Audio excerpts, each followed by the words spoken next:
Po, so far, 1.17 billion na po ang danyos po sa sektor ng agrikultura. Apektado ang 41,000 farmers and fishermen, 43,000 hectares of agricultural land so far, no? Sa pagkakapagtala po ngayon, lalaki pa po yan. So minarapa po ng ASP na tawagan kayo at pag-usapan ng crop insurance, ano? At kamustahin ang estado nito? Balita namin, nilipat po ni Pangulong Marcos ang Philippine Crop Insurance Commission, no? Binaliko ulit sa Department of Agriculture. Pag-usapan po natin ang kahalagahan ng papel ng crop insurance doon po sa bigger picture po ng ating food production. At kakamustahin natin ang status po ng crop insurance sa ating bansa. Sir Raul, go ahead po. Well, napakahalaga yan dahil parati tayong tinatamaan ng mga calamity, no? Katatapos lang nung El Nino, tapos ngayon baha na naman at saka may parating na La Niña, minsan lindol, ang daming calamity yung tumatama sa atin, no? And when those calamities strike, nasisira ang tanim ng mga magsasaka. At hindi rin sila nakakabayad ng utang sa mga bangko. At napipilitan naman ng gobyerno na magbigay ng saklolo dahil kung hindi nila tinutulungan yung magsasaka, makakulangin naman tayo ng pagkain. No? So there are many sectors affected by calamities, hindi lang magsasaka. Kaya minabuti ni Presidente Ferdinand Marcos noon na isa sa mga haligi ng kanyang programa para sa magsasaka ay crop insurance. No? Meron yung Masagana 99, tutulungan sila sa production, meron yung mga marketing assistance, pero meron din sang programa na just in case magkaroon ng calamity, merong crop insurance para madaling makabangon yung mga magsasaka. Very important po. Oo. So Sir Raul, ito na nga, magandang balita, no? Kasi nung panahon daw ni President Duterte, itong crop insurance ay nilipat po sa Department of Finance. At syempre ito ay brainchild, kumbaga, ng ama ng ating presidente ngayon. Kaya minarapat po ni PBBM na ibalik na lang po sa DA. Na tama po na ikinatuwa ito ng ating mga magsasaka dahil sa tingin po nila ay mas magiging mas effective, mas mahusay po ang pagpapamahala ng insurance po dito sa ilalim po ng DA. So having said that po, how does it become more effective and how does it help yung ating mga magsasaka na nailipat na po sa Department of Agriculture imbis na po sa Department of Finance? Ano yung nagpagkakaiba? Nung panahon ni President Duterte at saka ni Secretary Dominguez ng Finance, ang tingin nila sa crop insurance ay negosyo, no? Government corporation that's supposed to make money or at least hindi masyadong magastos sa gobyerno ang pagpapabuhay ng crop insurance. So they were focusing how to reduce costs, no? How to make sure na hindi nalulugi yung corporation.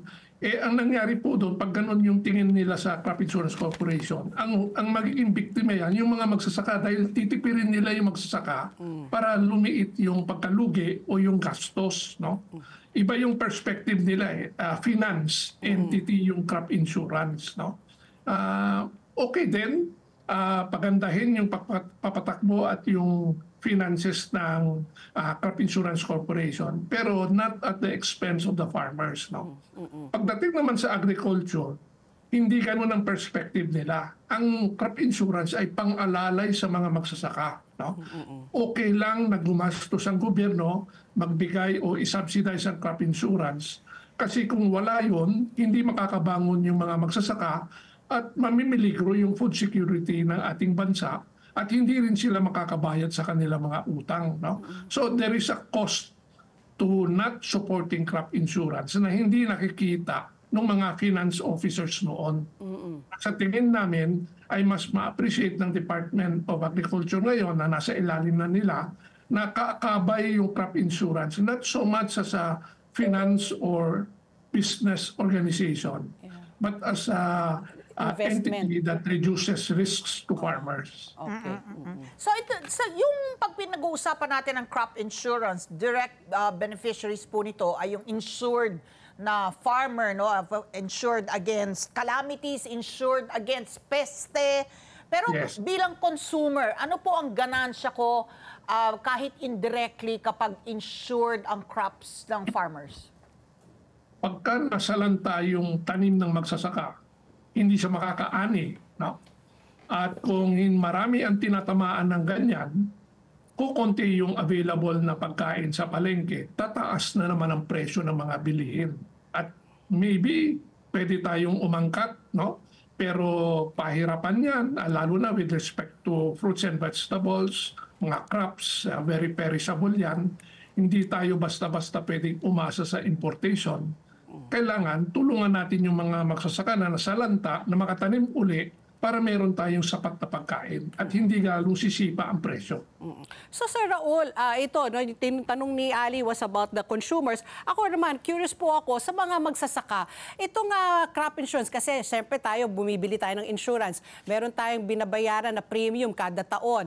Itong premium ba na binabayaran po ng mga magsasaka, 100% galing po sa mga magsasaka out of pocket nila? Or subsidized rin po ito ng gobyerno? At tapos kung sila po ay naging biktima po, paano po yung pagkolekta po ng kanilang insurance? Okay. Meron program ngayon ng Department of Agriculture na 100% sagot ng gobyerno yung premium. Lalo na sa mga maliliit na mga magsasaka na medyo hindi nakakahiram sa bangko. No? So meron yung ganon. Meron ding scheme na umuutang yung magsasaka sa bangko at yung premium ng crop insurance pinaghahatian ng magsasaka, ng bangko at ng gobyerno. Oh, tripartite agreement.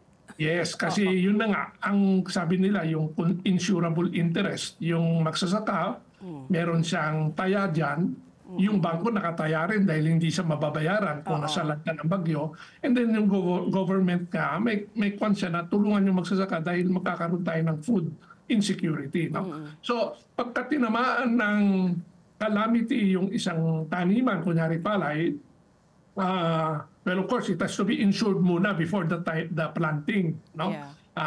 Babayaran yung premium at ililista siya na covered. And then pag tinamaan na siya, magpa-file siya ng claim sa Crop Insurance Corporation. And then magpapadala yung korporasyon ng parang tinatawag nilang adjuster. I-check nila kung ano yung extent of damage doon sa tinamaan ng bagyo o ng calamity. No?